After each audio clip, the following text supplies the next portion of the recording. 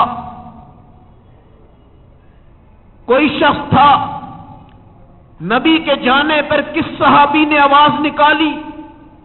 ایک اماں فاطمہ حضرت علی سے آ کر کہہ گئی تم نے حضور صلی اللہ علیہ وسلم کو قبر میں اتار دیا؟ کہا جی ہاں اتار دیا۔ کہا تم نے نبی کے اوپر مٹی کیسے ڈالنا گوارا کر دیا؟ یہ بات تھی حضرت فاطمہ سیدہ کی، گریبان نہیں پھاڑے، سینے نہیں پھاڑے، ہائے ہائے نہیں کی۔ ایک رب اتنا واحد وحدہ لا شریک، اس جیسا رحیم کوئی ہے ہی نہیں۔ آج امت میں کوئی بندہ مر جاتا ہے تو اس پہ آواز سے رویا جاتا ہے، اگر نہیں روتے تو کہتے ہیں اس کو اس سے محبت نہیں ہے۔ عجیب مصیبت میں امت ڈل پڑی۔ نبی کا جس دن انتقال ہوا، حدیث میں آتا ہے گدھے کو پتا چلا، گدھا ہمارے نبی کا گدھا تھا، اس نے اپنے آپ کو کنویں میں گرایا اور وہیں پہ اس کا بھی انتقال ہو گیا۔ ایک اونٹ تھا اور ایک اونٹنی تھی، جب اس کو پتا چلا اس نے دودھ پینا بھی چھوڑ دیا اور وہ بھوک سے اور پیاس سے دنیا سے انتقال کر گئی۔ غم کیوں نہیں تھا؟ غم تھا، مگر صحابہ نے گریبان پھاڑے، کپڑے پھٹے، یہ ہائے ہائے ہوئی نہیں، سب کے آنسو نکلے، سب کے آنسو نکلے۔ اور وہ مبارک صحابہ ہیں جنہوں نے نبی صلی اللہ علیہ وسلم کے جانے پر آنسو نکال دیے ہیں۔ خدا کی قسم ان صحابہ کا نعم البدل ہمیں دنیا میں نہیں مل سکتا۔ ہم کبھی پورے سال میں نبی کی وفات پہ آنسو بہاتے ہیں تو بتائیں؟ میں بھی نہیں بہا سکتا، میرا ایمان کمزور ہے، میں اپنے نبی سے وہ محبت نہیں کر سکا، نہ آپ کر سکتے ہیں۔ پورا مجمع یہاں موجود ہے، آنسو کس کے بہہ گئے؟ صحابہ کے، مگر آواز نہیں آئی، آواز نہیں آئی، کسی صحابی کی آواز نہیں آئی۔ عائشہ کہتی ہیں اللہ کی قسم وہ زمانہ ایسا گزرا ہے، اگر وہ راتوں پہ گزرتا تو رات بھی دن بن جاتی، مگر میں نے صبر کیا ہے رسول اللہ کی وفات۔ ایک بوڑھا آدمی، ایک بزرگ آدمی حج کر کر، ایمان لا کر، مصلی بچھا کر رکوع میں دنیا سے چلا جاتا ہے، اب اس کے پیچھے آپ کے سارا مجمع کھڑا ہو کر ہائے ہائے کرے، ہائے ہائے ہائے ہائے مر گئے، ظلم ہو گیا، مصیبت آ گئی، یہ کیا ہو گیا، یہ کیا ہو گیا؟ یہ وہ وقت تھا جو میرے نبی علیہ السلام پہ آیا ہے، اور دنیا میں سب سے پیارا وقت یہ ہوتا ہے جب مسلمان کی روح اللہ قبض کرتے۔ جب وہ آتا ہے تو نماز تو نہیں پڑھتا نا، قرآن تو نہیں پڑھتا، اس کی داڑھی تو نہیں ہوتی، پگڑی تو نہیں پہنتا، سفید لباس تو نہیں پہنتا، مگر جب وہ جاتا ہے خوش قسمت، صدقہ کر کر، زکوٰۃ کر کر، قرآن پڑھ کر، مدرسہ بنا کر، مسجد بنا کر، شادی کر کر، حلال پہ چل کر، سود سے بچ کر، انشورنس سے بچ کر، ان تمام چیزوں سے بچ کر، سجدہ کر کر، اللہ کو راضی کر کر، حج بیت اللہ کر کر، عمرہ کر کر، تمام چیزیں کر کر جس وقت وہ جاتا ہے، بتاؤ وہ وقت کتنا خوش قسمت ہوتا ہے، اور ملاقات کس سے ہو رہی ہے؟ رب سے ہو رہی ہے۔ اس وقت میں آنسو بہانا سنت ہے، آواز سے رونا مکروہ ہے، تحریمی اور حرام کے درجے میں۔ اور نبی کیا فرماتے ہیں؟ جتنے بندے روئیں گے ان سب کے رونے کا عذاب بھی اس قبر کے اندر مرنے والے کو پہنچ رہا ہوگا۔ یہ لفظ یاد رکھیں، معاشرہ آپ نے درست کرنا ہے، ہم نہیں ہر ایک گھر کو درست کر سکتے، 100 بندہ اگر ہے تو 100 گھر کو درست کر سکتے ہیں۔ جتنا اونچی آواز سے روئے گا اتنی دیر تک مرنے والے کو عذاب ہوگا۔ یہ عذاب دے رہے ہیں، آنسو بہانا سنت، آواز سے رونا حرام۔ اس لیے میرے محترم بھائیوں اس چیز کا تصور کرنا ہے کہ نبی کی وفات پر صحابہ نے آنسو نہیں بہائے، اور آنسو بغیر آواز کے تھے، اور وہ قطرے پوری کائنات میں سب سے زیادہ قیمتی ہیں۔ اور اگر آپ قرآن پڑھیں تو حضور حضرت ابراہیم کی دعا سے آئے ہیں، اور اگر آپ سمجھیں کہ ہم کس کی دعا سے آئے ہیں تو قرآن کا پہلا سپارہ آپ ذرا پڑھیے، ربنا وجعلنا مسلمین لک۔ ابراہیم کہتے اللہ مجھے اور میرے بیٹے اسماعیل کو اپنا فرما بردار بنانا، یہ پہلی دعا ہے۔ اگلی دعا ومن ذریتنا امتا مسلمتا لک، ہمیں اولاد بھی بعد میں ایسی عطا فرمانا کہ جو تیری فرما بردار بن جائے۔ اس اولاد سے مراد ابراہیم کی امت نہیں تھی بلکہ رسول اللہ کی یہ امت ہے۔ کس کی دعا سے رسول آئے ہیں؟ ابراہیم کی دعا سے۔ یہ امت کس کی دعا سے آ رہی ہے؟ ابراہیم علیہ السلام کی دعا سے۔ اور یہ امت کون تھی؟ امتا مسلمتا لک، جو تجھ پر اسلام لائے، جو تیری بات کو مانے، جس کا اسلام علمی عملی سطح پر ہو، اس جماعت کو صحابہ محمد صلی اللہ علیہ وسلم کہا جاتا ہے۔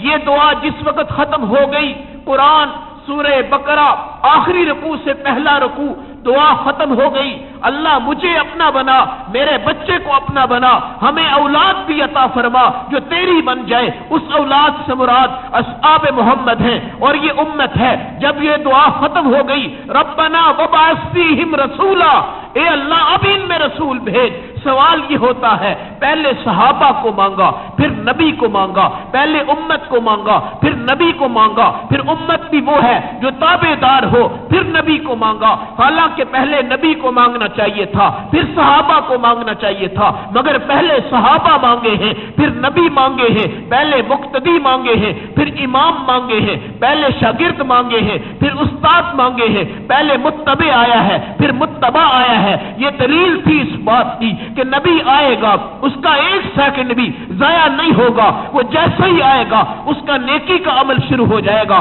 اور اصحاب محمد پہلے دن سے ہی اس کو نبوت کو تسلیم کر کے پیچھے کھڑے ہو جائے۔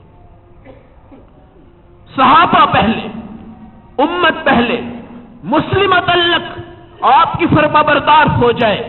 ماں کو تسلی مل گئی کہ میرے بیٹے کے ساتھ تو اللہ کی غیبی قدرتیں شامل ہو گئی۔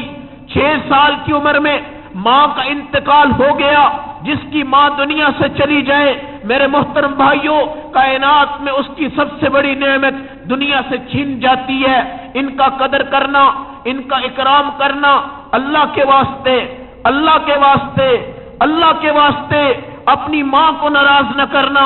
میرے نبی علیہ السلام نے فرمایا، جس نے اپنی ماں کی طرف سختی سے، غصے سے، لہجے میں بات کر لی، اس نے جہنم کے اوپر اپنا پل بنا لیا ہے۔ وہ جدھر بھی جائے گا وہ جہنم میں گرے گا۔ نبی کی والدہ دنیا سے جاتی ہے، آنسو نکلتے ہیں، نبی جنازے کو پکڑ کر چل رہے ہوتے ہیں۔ رسول اللہ صلی اللہ علیہ وسلم، امت سمجھتی ہے اب کیا ہوگا، مگر قرآن کہتا ہے ہم نے آپ کو یتیم بنایا، مگر پرورش ساری خود کرنا چاہتے تھے، اس لیے والد بھی گئے، والدہ بھی گئی۔ اب کیا ہے، عبد المطلب 138 سال کے بوڑھے آدمی حضور اکرم علیہ السلام کو اپنی باہوں میں اٹھا رہے ہیں۔ دادا میرے نبی صلی اللہ علیہ وسلم کے عبد المطلب حضور کو 7ویں سال کے شروع میں باہوں میں اٹھاتے ہیں۔ یہ عبد المطلب خوش قسمت انسان تھے، پہلے بھی حاجیوں کو پانی پلاتے تھے، بیت اللہ کی حفاظت کرتے تھے، ہر راستے میں آنے والے کو راستہ بتاتے تھے، ہر ایک کی مدد کیا کرتے تھے۔ آج اس بڑھاپے کی عمر میں رسول اکرم صلی اللہ علیہ وسلم کی پرورش آپ کے حوالے کر دی گئی۔ رتبہ ہے، کہتے ہیں عبد المطلب جو تھے ان کی کرسی پر آج تک کوئی نہیں بیٹھا تھا، 138 سال تک آنے کی جسارت کوئی نہیں کرتا تھا۔ ان کے سگے بیٹے ان سے گفتگو کرنے کی جرات نہیں کرتے تھے۔ آج تک عبد المطلب کسی کے سامنے کھڑے نہیں ہوئے، ہر بندہ آپ کو ملتا تھا۔ یہ پہلا پوتا محمد صلی اللہ علیہ وسلم کی صورت میں پہلے دن کمرے میں داخل ہوتا ہے، عبد المطلب دروازے میں آ کر اس بچے کو اپنی باہوں میں اٹھاتے ہیں اور اٹھا کر اپنی کرسی پہ بٹھاتے ہیں، خود نیچے بیٹھتے ہیں۔ لوگ تعجب میں ہیں۔ پھر حضور جب کہتے ہیں میں نے باہر جانا ہے، عبد المطلب رسول اللہ کو باہر چھوڑ کے جاتے ہیں۔ پھر جب نبی کہتے ہیں میں نے اندر آنا ہے، عبد المطلب نبی کو دروازے سے وصول کرتے ہیں۔ یہ ایک تعجب ناک باتیں تھی جو آج سے پہلے نہیں ہو سکی تھی۔ کسی نے سوال کر دیا، حضرت آپ اس بچے کا اتنا ادب کیوں کرتے ہیں؟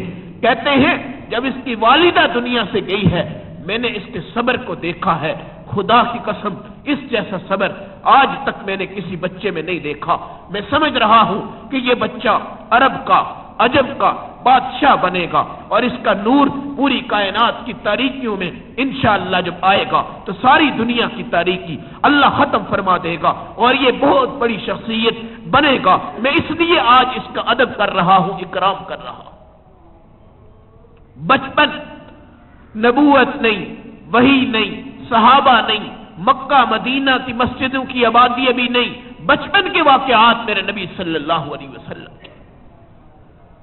پھر عبد المطلب کہتے ہیں میں حبشہ کے ملک میں گیا تجارت کی غرض سے، حبشہ میں انقلاب آیا، نیا بادشاہ بنا، وہ اپنے محل میں بیٹھا ہوا تھا، میں نے چوکیدار سے اجازت لی، میں جب اندر داخل ہوا اس کی ساری نگاہیں عبد المطلب پہ مرکوز ہو گئی، مجمع سے کہا اس بندے کو میرے پاس لے آؤ۔ 138 سال کی عمر میں عبد المطلب بڑھاپے کی صورت میں بادشاہ کے دربار میں پہنچ گئے۔ اس نے کہا چند سوال کرنا چاہتا ہوں۔ پوچھا بتاؤ۔ کہا نام کیا ہے؟ کہا میرا نام عبد المطلب ہے۔ پوچھا تمہارے والد کا نام کیا ہے؟ کہا میرے والد کا نام ہاشم ہے۔ پوچھا تمہارے بیٹے کا نام کیا تھا؟ کہا ایک دنیا سے چلا گیا ہے، اس کا نام عبداللہ ہے۔ پوچھا تم کرتے کیا ہو؟ کہا تجارت کرتا ہوں۔ پوچھا تم کیا کرتے ہو؟ کہا حاجیوں کو پانی پلاتا ہوں۔ اور کیا کرتے ہو؟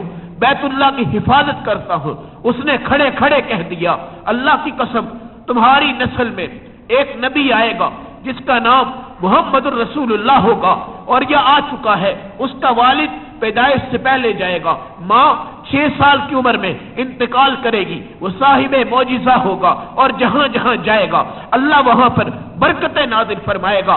اس وقت عبد المطلب کہتے ہیں میں نے اس کو بتا دیا اے حبشہ کے بادشاہ، وہ بچہ آ چکا ہے، والد جا چکا ہے، والدہ جا چکی ہے، میں اس کی سرپرستی کر رہا ہوں۔ اس وقت اس نے کہا عبد المطلب کاش اس وقت تم بھی زندہ ہوتے، میں بھی زندہ ہوتا جس وقت محمد علیہ السلام کو نبوت ملے گی، تم بھی کلمہ پڑھتے، میں بھی کلمہ پڑھتا، اگر میں زندہ رہا میں اس نبی پر کلمہ پڑھوں گا۔ خدا کی قسم رسول اللہ دنیا سے جب آئے نبوت ملی، وہ بادشاہ تو مر گیا لیکن اس کا جو نائب بن کر آیا، اس نے جب بادشاہ کی تمام تفصیلات پہلی پڑھی تھی، اس نے کہا لا الہ الا اللہ محمد الرسول اللہ، میں اس نبی علیہ السلام کو ابھی تسلیم کر رہا ہوں۔ بچپن، میرے نبی کے بچپن کو بھی اللہ نے پوری کائنات سے ممتاز کر دیا تھا۔ حدیث میں آتا ہے رسول اکرم علیہ السلام بچپن میں کبھی روئے نہیں۔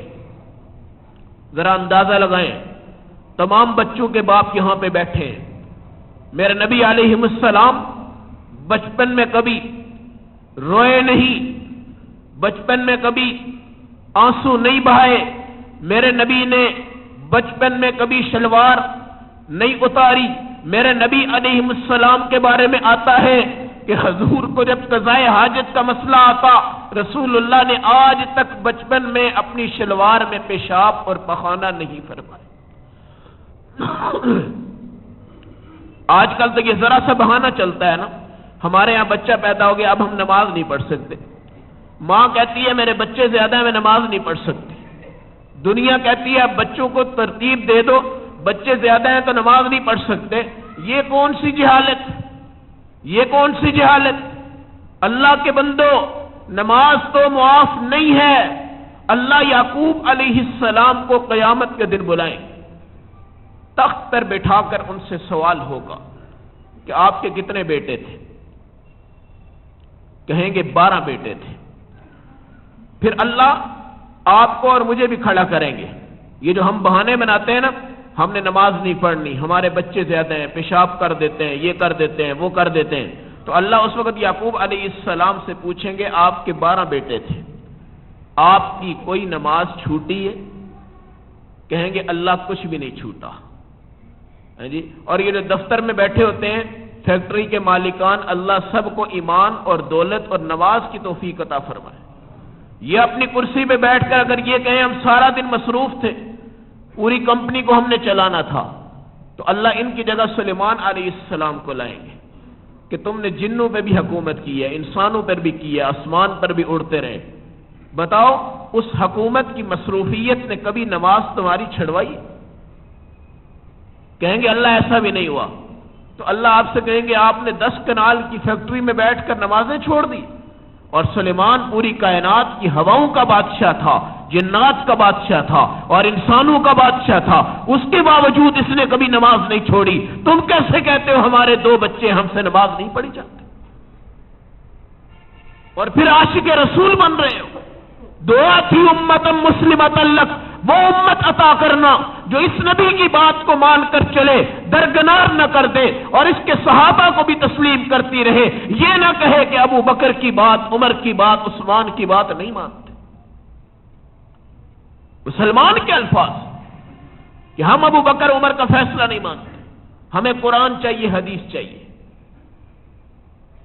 امت مسلمۃ لک، اللہ پہلے صحابہ دینا، پھر صحابہ جب آ جائے تو پھر نبی عطا کر دینا، کیونکہ صحابہ کے فیصلے وہی ہوں گے جو نبی کے فیصلے ہوں گے۔ ایک صحابی کا انکار کر دے گا تو کفر ہو جائے گا۔ اکثر لوگ یہ کہہ دیتے ہیں کہ حضرت عمر کا فیصلہ ہم نہیں مانتے، 3 طلاقیں، 1 طلاق۔ بھئی کیوں 1 طلاق ہے؟ نبی کے دور میں ہوتی تھی، ٹھیک ہے ہوتی تھی، مگر بعد میں 3 کس نے کی؟ حضرت عمر نے کی۔ حضرت عمر کی بات نہیں مانتے، ہم نبی کی بات مانیں گے۔ حضرت عمر رضی اللہ تعالیٰ عنہ کی حیثیت نعوذ باللہ کہتے ہیں ہمارے ہاں کوئی نہیں۔ یہ 3 طلاقوں والے مسلک حنفی پہ چلتے ہوئے جا کر وہاں سے فتویٰ لے آتے ہیں کہ ہمیں 1 طلاق ہوئی ہے۔ اب وہ طلاق کے مسئلے کو سمجھ نہیں پاتے، گھر میں عورت آ گئی، مرد اکٹھے ہو گئے، اور یہ جو یونین کونسل والے ہیں جہاں یہاں کے بھی بیٹھے ہوئے ہیں، ان سے میں نے 3 دفعہ یہی بات کی کہ بھئی یہ صلح نامہ کریں گے تو حرام ہوگا اور زنا کے مرتکب ہو جائیں گے، کوئی مصالحت نامہ نہیں ہے۔ 3 طلاقیں حضرت عمر نے کھڑے ہو کر مسجد نبی میں ممبر نبوی صلی اللہ علیہ وسلم پر بیٹھ کر فرمایا تھا۔ نبی کے زمانہ میں 3-1 کا مسئلہ چلتا تھا، آج کے بعد عمر کی کچہری سے یہ فیصلہ ہے 1-1 اور 2-2 اور 3-3 ہوگی۔ اصحاب رسول صلی اللہ علیہ وسلم کے فیصلے کو نہیں مانتے، اور یہ طلاق کے مسئلے میں اکثریت امت اس وقت زنا کا شکار ہو رہی ہے۔ آپ صاحب علم آدمی ہیں، اس چیز کو سنتے ہیں، اس کو پھیلانا بھی ہے۔ فقہ حنبلی پہ آ جائے، شافعی پہ آ جائے، مالکی پہ آ جائے، حنفی پہ آ جائے، چاروں فقہ پہ آ جائیں آپ، سب چاروں فقہ میں 3 طلاقیں 3 ہیں، کسی ایک فقہ میں بھی 3 طلاقیں 1 نہیں۔ حضور صلی اللہ علیہ وسلم کے دادا عبد المطلب کہتے ہیں کہ میں رسول پاک صلی اللہ علیہ وسلم کے آنے کے بعد دیکھ رہا تھا کہ میری پلیٹ میں بھی لذت آ گئی، میری صحت میں برکت آ گئی، میں 138 سال کی عمر میں بھی اپنے آپ کو جوان سمجھنے لگ پڑا، اور میں رسول اللہ کو اٹھا کے لے جاتا۔ کہتے ہیں ایک دن میرے نبی یہاں سے چلے گئے اور کہیں پہ گم ہو گئے، راستے کے اندر ابو جہل بدبخت آ گیا، رسول اللہ صلی اللہ علیہ وسلم کو دیکھا، آپ کا چہرہ تو اتنا حسین تھا کہ ابو جہل آپ کو مانتا نہیں تھا، لیکن مسجد نبی میں چھپ چھپ کر آپ کی زیارت ضرور کرتا تھا اور قرآن بھی پڑھتا تھا۔ حدیث میں آتا ہے رسول پاک صلی اللہ علیہ وسلم گم ہو گئے، راستہ نہیں ملا۔ آج بھی امت اس بات کو سمجھ سکتی ہے، راستہ جب نہیں ملا، ابو جہل اونٹنی پہ آیا، اللہ کچھ دکھانا چاہتے تھے، ورنہ رسول اللہ کو گم کیوں کرتے؟ فرشتے اٹھا کے واپس پہنچا دیتے، لیکن حقیقت بتانا چاہتے تھے۔ ابو جہل آتا ہے، حضور گم شدہ ہو چکے ہیں، سمجھ گیا کہ یہ گم ہو گئے ہیں، ان کو گھر پہنچانا ہے، اونٹنی پر بٹھا کر ان کو پیچھے کر کر آگے خود بیٹھ کر اونٹنی کو اٹھا رہا ہے مگر اٹھتی نہیں، مار رہا ہے مگر اٹھتی نہیں، ڈانٹ رہا ہے مگر اٹھتی نہیں، دنیا کو نہیں سمجھا سکا، بتا نہیں سکا، ڈانٹ کر کچھ نہیں سمجھ پایا، خود بہت دل میں آ گئی کہ بچے کو آگے کر کے دیکھتا ہوں، خود پیچھے بیٹھ کے دیکھتا ہوں، پھر جب آگے کر دیا خود پیچھے بیٹھ گیا، رسول اللہ صلی اللہ علیہ وسلم کے بیٹھتے ہی اونٹنی اٹھ بھی گئی اور آگے چلنا بھی شروع ہو گئی۔ اس بدبخت کو یہ پتا بھی تھا کہ رسول اللہ کے اندر بڑی بڑی صفات اللہ نے رکھی ہیں، مگر وہ اناپسندیاں تھی جو وہ ظاہر نہ کر سکا، ورنہ نبی سے عقیدت و محبت سب کچھ ہوتی تھی۔ ان کو اناپسندیاں مار گئی ہیں، آج بھی اناپسندی اس امت میں پائی جاتی ہے۔ بندے کو سب کچھ پتا ہوتا ہے مگر وہ کہتا ہے میں اگر چلا گیا صلح کرنے کے لیے تو میری ناک کٹ جائے۔ صلح کرواؤ، اپنے اندر صلح کرواؤ، اللہ تمہارے درمیان اور اپنے درمیان صلح کر لے گا۔ صلح کروا کر تو دیکھو، صلح کروا کر تو دیکھو۔ آج امت لڑائی پر جھگڑے پر آ گئی، لڑائی پر جھگڑے پر۔ پہلے ایک غیبت ہوتی تھی، اب موبائل پہ 1 منٹ میں 100 غیبت ہوتی ہے، 100 غیبت۔ عورتوں کو موبائل دیکھ کر گھر کے جھگڑے بھی شروع ہو گئے، میسج دیکھ کر طلاقیں بھی ہو جاتی ہیں۔ بچیوں کو موبائل دیکھ کر مغرب کی ہوائیں لگا دی گئی ہیں، ہر بچی اپنے ماں باپ کے کنٹرول سے باہر جاتی پھر رہی ہے، باپ اس کے سامنے گھٹنے ٹیک جاتا ہے، پوری زندگی اپنی بچی کو پالتا ہے۔ خدا کی قسم یہ وہ تصورات ہیں جو صحابہ کے دور میں اگر دیکھے جاتے تھے تو رسول پاک علیہ السلام کے صحابہ کیسی زندگی گزارتے تھے۔ اور آج روٹی نہیں ملتی لیکن موبائل کا بیلنس ڈالنا اس کے لیے فرائض کے درجے میں چلا گیا۔ یہ معاشرہ سیاستدان خراب نہیں کرتے، یہ ان کا کوئی قصور نہیں ہے۔ امت مسلمہ اپنے گھر کو دیمک کی طرح خود چاٹ رہی ہے۔ اپنی بچیوں سے یہ ڈائجسٹ کی کہانیاں وصول کرو، موبائل وصول کرو، ان کو بیلنس کے لیے پیسے مت دو۔ آج سے پہلے گزارا ہوتا تھا کہ نہیں ہوتا تھا؟ آج کتنی شکایتیں 1 منٹ میں 1 سیکنڈ میں نظام چل جاتے ہیں، لڑائیوں پہ قتل و غارت طلاقوں تک نوبتیں پہنچ جاتی ہیں۔ خدا کی قسم یہ ایک وہ گمبھیر چیزیں ہیں کہ ہماری بچیوں نے قرآن اور حدیث کو پڑھنا بھی چھوڑ دیا ہے۔ ایمان کے لیے ان کے پاس وقت نہیں بچا، وہ نماز میں بھی ہوتی ہیں تو ان کی موبائل کی گھنٹیاں بج رہی ہوتی ہیں۔ اس معاشرے میں محمد رسول اللہ کی جو امت مانگی تھی وہ مسلمۃ اللہ تھی، اللہ وہ مسلمان ہو، مگر اتنے یہودی استعمال نہیں کرتے موبائل جنہوں نے ہمیں موبائلوں پہ لگا دیا ہوا ہے۔ کمپیوٹر پہ اتنے وہ شوقین نہیں ہیں جتنے ہم بن چکے ہیں۔ حضور صلی اللہ علیہ وسلم کے دادا آپ کی پرورش کر رہے ہیں۔ نبی صلی اللہ علیہ وسلم بچپن کے زمانے کے اندر بیت اللہ میں بارش ہوتی ہے، پانی بھر کر سارا بیت اللہ بھر جاتا ہے، اعلان ہوتا ہے ہم اس کو تعمیر کرنے لگے ہیں۔ رسول اللہ بھی اس کی تعمیر میں حصہ لیتے ہیں۔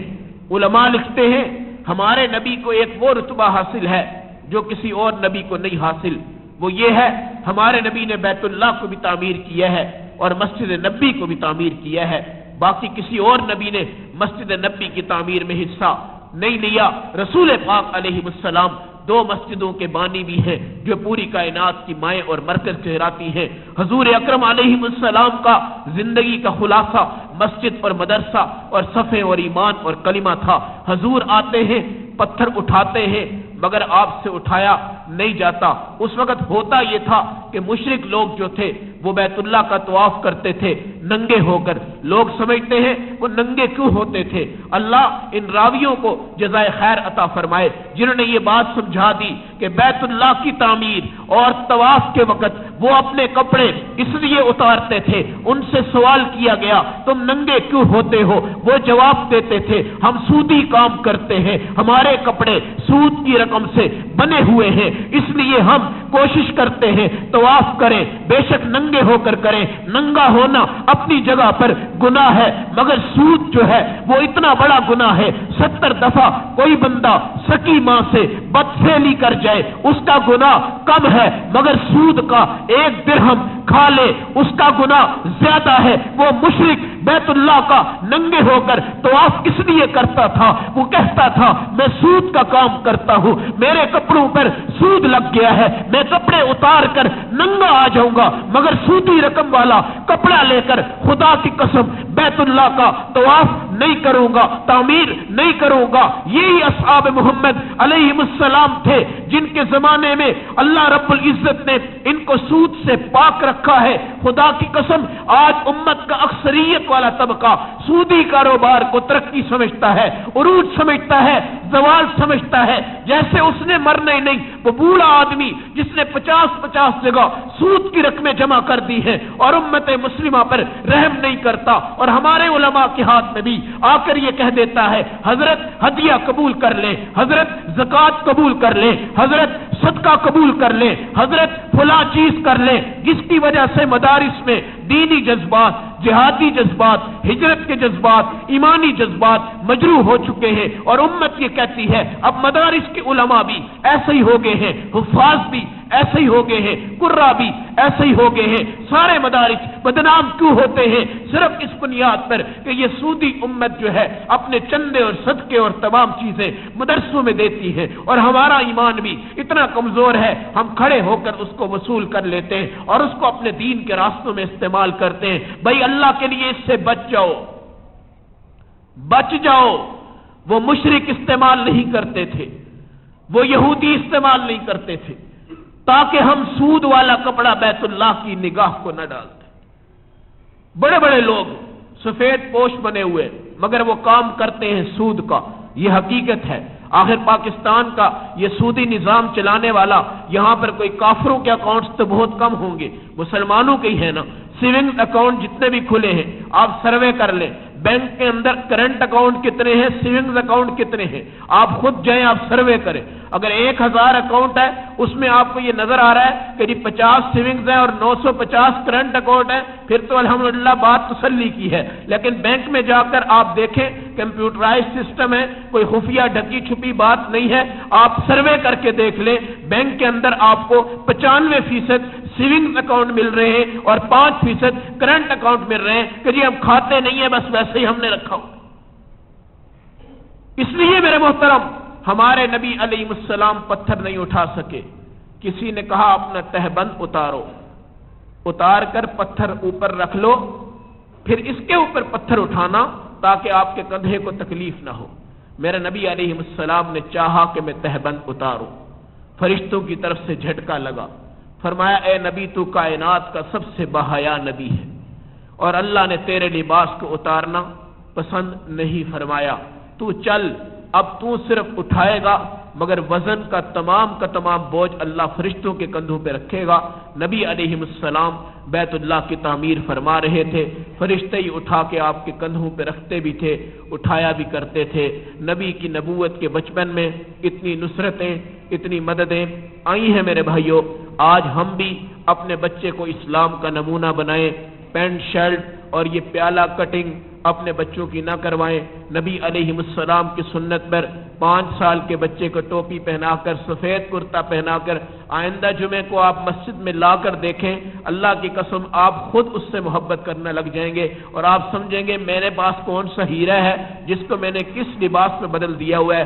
اس کی پینٹ اتار کر، کوٹ اتار کر، کبھی سفید کرتا، سفید ٹوپی اس کو پہنا کر، ہاتھ پکڑ کر مسجد میں اس کو لے کر آئیں، آپ دیکھیں کہ آپ کے اندر کتنی روحانیت آتی ہے اور آپ کے گھر میں کتنا انقلاب آتا ہے۔ ٹھیک ہے انگریز اگر آپ کو سکولوں میں کہتا ہے ٹھیک ہے سکول سے آ کر اتارے، باقی لباس نبوت اس کو عطا فرمائیں۔